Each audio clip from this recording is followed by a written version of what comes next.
ಸ್ನೇಹಿತರೆ, ಇವತ್ತಿನ ವಿಡಿಯೋದಲ್ಲಿ 2026ರಲ್ಲಿ ಜನವರಿ ತಿಂಗಳಿನಲ್ಲಿ ಮಕರ ರಾಶಿಯವರ ಭವಿಷ್ಯ ಯಾವ ರೀತಿ ಇರುತ್ತೆ ಅಂತ ತಿಳಿಸ್ಕೊಡ್ತೀನಿ.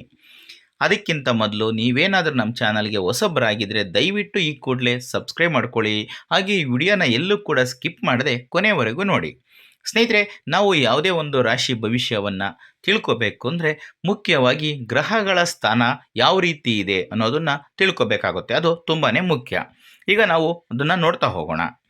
ಮೊದಲನೇದಾಗಿ ಸೂರ್ಯ ಈಗ ಧನು ರಾಶಿಯಲ್ಲಿದ್ದು ಜನವರಿ 14ರಂದು ಮಕರ ರಾಶಿಗೆ ಸಂಚಾರವನ್ನು ಬದಲಾಯಿಸ್ತಾನೆ. ಹಾಗೆ ಮಂಗಳ ಕೂಡ ಈಗ ಧನು ರಾಶಿಯಲ್ಲಿದ್ದು ಜನವರಿ 16ರಂದು ಮಕರ ರಾಶಿಗೆ ಬದಲಾಗ್ತಾನೆ. ಹಾಗೆ ಶುಕ್ರ ಮತ್ತು ಬುಧ ಕೂಡ ಈಗ ಧನು ರಾಶಿಯಲ್ಲಿದ್ದು ಶುಕ್ರ ಜನವರಿ 13ರಂದು, ಬುಧ ಜನವರಿ 17ರಂದು ಮಕರ ರಾಶಿಗೆ ಬದಲಾಗ್ತಾರೆ. ಹಾಗೆ ಗುರು ಈ ತಿಂಗಳು ಪೂರ್ತಿ ಮಿಥುನ ರಾಶಿಯಲ್ಲೇ ಇದ್ದು, ಶನಿ ಈ ತಿಂಗಳು ಪೂರ್ತಿ ಮೀನ ರಾಶಿಯಲ್ಲಿಯೇ ಇದ್ದು, ಹಾಗೆ ರಾಹು ಈ ತಿಂಗಳು ಪೂರ್ತಿ ಕುಂಭ ರಾಶಿಯಲ್ಲಿಯೂ, ಹಾಗೆ ಕೇತು ತಿಂಗಳು ಪೂರ್ತಿ ಸಿಂಹ ರಾಶಿಯಲ್ಲಿಯೂ ಸಂಚಾರವನ್ನು ಮಾಡ್ತಾ ಇರ್ತಾರೆ. ಈ ಜನವರಿ ತಿಂಗಳು ನಿಮಗೆ ಶಾಂತ ಆದರೆ ಶಕ್ತಿಯುತವಾದಂತಹ ಪರಿವರ್ತನೆಯೊಂದಿಗೆ ಪ್ರಾರಂಭವಾಗುತ್ತೆ. ತಿಂಗಳ ಮೊದಲಾರ್ಧದಲ್ಲಿ ನೀವು ಸ್ವಲ್ಪ ಒಂಟಿತನ, ಆಯಾಸ ಅಥವಾ ಅಪೂರ್ಣ ವಿಷಯಗಳಲ್ಲಿ ಮಾನಸಿಕವಾಗಿ ಮುಳುಗಿರುವಂತೆ ಭಾಸವಾಗಬಹುದು.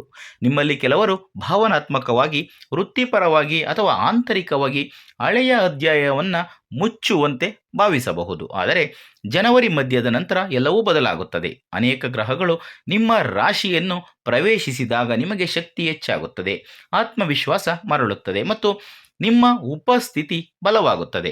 ನೀವು ನಿಯಂತ್ರಣವನ್ನು ಮರಳಿ ಪಡೆದಿದ್ದೀರಿ ಎಂದು ನೀವು ಭಾವಿಸಬಹುದು. ಜವಾಬ್ದಾರಿಯನ್ನು ತೆಗೆದುಕೊಳ್ಳಲು ಮತ್ತು ಸ್ಪಷ್ಟತೆಯೊಂದಿಗೆ ಮುಂದುವರಿಯಲು ಸಿದ್ಧರಾಗುತ್ತೀರಿ. ಇನ್ನು ಈ ತಿಂಗಳಿನ ವೃತ್ತಿ ಮತ್ತು ಉದ್ಯೋಗ ಯಾವ ರೀತಿ ಇರುತ್ತೆ ಅಂತ ನೋಡೋಣ. ತಿಂಗಳ ಮೊದಲಾರ್ಧದಲ್ಲಿ ಕೆಲಸ ನಿಧಾನ ಅನಿಸಬಹುದು. ನೀವು ಸಂಪರ್ಕ ಕಡಿತಗೊಂಡಂತೆ, ತೆರೆಮರೆಯಲ್ಲಿ ಕೆಲಸ ಮಾಡುತ್ತಿರುವಂತೆ ಅಥವಾ ಸಕ್ರಿಯವಾಗಿ ಮುಂದೂಡುವ ಬದಲು ಮಾನಸಿಕವಾಗಿ ತಯಾರಿ ನಡೆಸುತ್ತಿರುವಂತೆ ಭಾಸವಾಗಬಹುದು. ನಿಮ್ಮಲ್ಲಿ ಕೆಲವರು ಅಪೂರ್ಣ ಕಾರ್ಯಗಳು, ಗೌಪ್ಯ ವಿಷಯಗಳು ಅಥವಾ ಆಂತರಿಕ ಯೋಜನೆಯೊಂದಿಗೆ ವ್ಯವಹರಿಸಬಹುದು. ಜನವರಿ 13ರಿಂದ 17ರ ನಂತರ ಸೂರ್ಯ, ಶುಕ್ರ, ಕುಜ ಮತ್ತು ಬುಧ ನಿಮ್ಮ ರಾಶಿಯನ್ನು ಪ್ರವೇಶಿಸಿದಾಗ ನಿಮ್ಮ ವೃತ್ತಿಪರ ಜೀವನವು ವೇಗವನ್ನು ಪಡೆಯುತ್ತದೆ. ನೀವು ಸಂದರ್ಭಗಳ ಉಸ್ತುವಾರಿಯನ್ನು ವಹಿಸಿಕೊಳ್ಳಬಹುದು, ಅಧಿಕಾರಯುತವಾಗಿ ಮಾತನಾಡಬಹುದು ಮತ್ತು ಕೆಲಸದ ಸ್ಥಳದಲ್ಲಿ ಹೆಚ್ಚಾಗಿ ಗೋಚರಿಸಬಹುದು, ಅಂದರೆ ಕಾಣಿಸ್ಕೋಬಹುದು. ಜನರು ನಿಮ್ಮ ಗಂಭೀರತೆ ಮತ್ತು ನಾಯಕತ್ವವನ್ನು ಮತ್ತೆ ಗಮನಿಸಲು, ಗೌರವಿಸಲು ಪ್ರಾರಂಭಿಸಬಹುದು. ನಿಮ್ಮ ರಾಶಿಯಲ್ಲಿರುವಂತಹ ಕುಜ ಧೈರ್ಯ ಮತ್ತು ಚಾಲನೆಯನ್ನು ನೀಡ್ತಾನೆ, ಆದರೆ ಅವನು ಅಸಹನೆಯನ್ನು ಕೂಡ ಉಂಟು ಮಾಡಬಹುದು. ಎಲ್ಲವನ್ನೂ ನೀವೇ ಮಾಡಬೇಕೆಂದು ನಿಮಗೆ ಅನಿಸಬಹುದು. ಪ್ರಯತ್ನವನ್ನು ನಿಯೋಜನೆಯೊಂದಿಗೆ ಸಮತೋಲನಗೊಳಿಸಲು ಪ್ರಯತ್ನಿಸಬೇಕು. 6ನೇ ಮನೆಯಲ್ಲಿರುವಂತಹ ಗುರು ಸ್ಪರ್ಧೆಯ ಮೇಲೆ ವಿಜಯವನ್ನು ಬೆಂಬಲಿಸುತ್ತಾನೆ.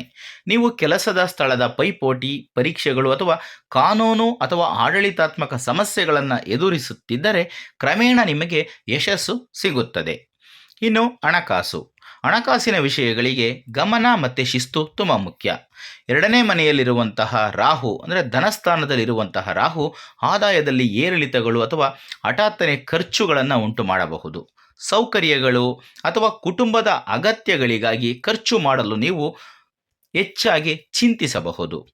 ತಿಂಗಳ ಮೊದಲಾರ್ಧದಲ್ಲಿ ಪ್ರಯಾಣ, ಆರೋಗ್ಯ ಅಥವಾ ಗುಪ್ತ ವಿಷಯಗಳಿಗೆ ಸಂಬಂಧಿಸಿದ ಖರ್ಚುಗಳು ಬರಬಹುದು. ತಿಂಗಳ ಮಧ್ಯದ ನಂತರ ಹಣವನ್ನು ನಿಯಂತ್ರಿಸುವ ಮತ್ತು ಉಳಿತಾಯವನ್ನು ಯೋಜಿಸುವ ಬಗ್ಗೆ ನೀವು ಹೆಚ್ಚು ವಿಶ್ವಾಸವನ್ನು ಹೊಂದಬಹುದು.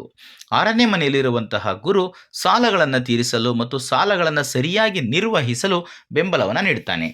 ನೀವು ಎಚ್ಚರಿಕೆಯಿಂದ ಯೋಜಿಸಿದರೆ ನಿಮ್ಮ ಆರ್ಥಿಕ ಪರಿಸ್ಥಿತಿ ಹಂತ ಹಂತವಾಗಿ ಉತ್ತಮಗೊಳ್ಳುತ್ತದೆ. ಇನ್ನು ಕುಟುಂಬ ಮತ್ತು ಸಂಬಂಧಗಳು. ಕುಟುಂಬ ಜೀವನವು ಮಿಶ್ರವಾಗಿರಬಹುದು. ತಿಂಗಳ ಮೊದಲಾರ್ಧದಲ್ಲಿ ನೀವು ಭಾವನಾತ್ಮಕವಾಗಿ ದೂರವಾದಂತೆ ಅಥವಾ ಮಾನಸಿಕವಾಗಿ ಸುಸ್ತಾದಂತೆ ಅನಿಸಬಹುದು. ನೀವು ಮೌನ ಅಥವಾ ವೈಯಕ್ತಿಕ ಜಾಗವನ್ನು ಬಯಸಬಹುದು. ತಿಂಗಳ ಮಧ್ಯದ ನಂತರ ನೀವು ಹೆಚ್ಚು ಅಭಿವ್ಯಕ್ತವಾಗಿ ಮತ್ತು ತೊಡಗಿಸಿಕೊಳ್ಳುವಿರಿ. ಆದರೂ ನಿಮ್ಮ ರಾಶಿಯಲ್ಲಿರುವಂತಹ ಮಂಗಳ ಮಾತಿನಲ್ಲಿ ಪ್ರಾಬಲ್ಯವನ್ನು ಉಂಟು ಮಾಡುತ್ತಾನೆ. ಪ್ರೀತಿ ಪಾತ್ರರೊಂದಿಗೆ ಆಜ್ಞಾಪಿಸುವಂತೆ ಅಥವಾ ತಾಳ್ಮೆ ಇಲ್ಲದಂತೆ ವರ್ತಿಸದಂತೆ ಎಚ್ಚರಿಕೆಯನ್ನು ನೀವು ವಹಿಸಬೇಕು. 2ನೇ ಮನೆಯಲ್ಲಿ ಇರುವಂತಹ ರಾಹು ಮಾತಿನ ಮೂಲಕ ತಪ್ಪು ಗ್ರಹಿಕೆಗಳನ್ನು ಉಂಟು ಮಾಡಬಹುದು. ವಿಶೇಷವಾಗಿ ಕುಟುಂಬ ಚರ್ಚೆಗಳಲ್ಲಿ ಮಾತನಾಡಲು ನೀವು ಮೊದಲು ಯೋಚಿಸಬೇಕು. ಸಂಬಂಧಗಳಲ್ಲಿ ಸ್ಪಷ್ಟತೆ ಅಗತ್ಯವಿರುತ್ತದೆ. ಯಾವುದಾದರೂ ವಿಷಯ ಬಾಕಿ ಉಳಿದಿದ್ದರೆ ನೀವು ಅಂತಿಮವಾಗಿ ಅದರ ಬಗ್ಗೆ ಮುಕ್ತವಾಗಿ ಮಾತನಾಡಬಹುದು. ಇನ್ನು ಆರೋಗ್ಯ. ತಿಂಗಳ ಮಧ್ಯದ ನಂತರ ನಿಮ್ಮ ಆರೋಗ್ಯ ಸುಧಾರಿಸುತ್ತದೆ. ಮೊದಲ ಅರ್ಧದಲ್ಲಿ ಆಯಾಸ, ನಿದ್ರೆಯ ಸಮಸ್ಯೆಗಳು ಅಥವಾ ಕಡಿಮೆ ರೋಗ ನಿರೋಧಕ ಶಕ್ತಿ ನಿಮಗೆ ತೊಂದರೆಯನ್ನು ನೀಡಬಹುದು. ದಿನಚರಿಯನ್ನು ನಿರ್ಲಕ್ಷಿಸಿದರೆ 8ನೇ ಮನೆಯಲ್ಲಿ ಇರುವಂತಹ ಕೇತು ಹಠಾತ್ತನೆ ಸಣ್ಣ ಆರೋಗ್ಯ ಸಮಸ್ಯೆಗಳನ್ನು ತರಬಹುದು.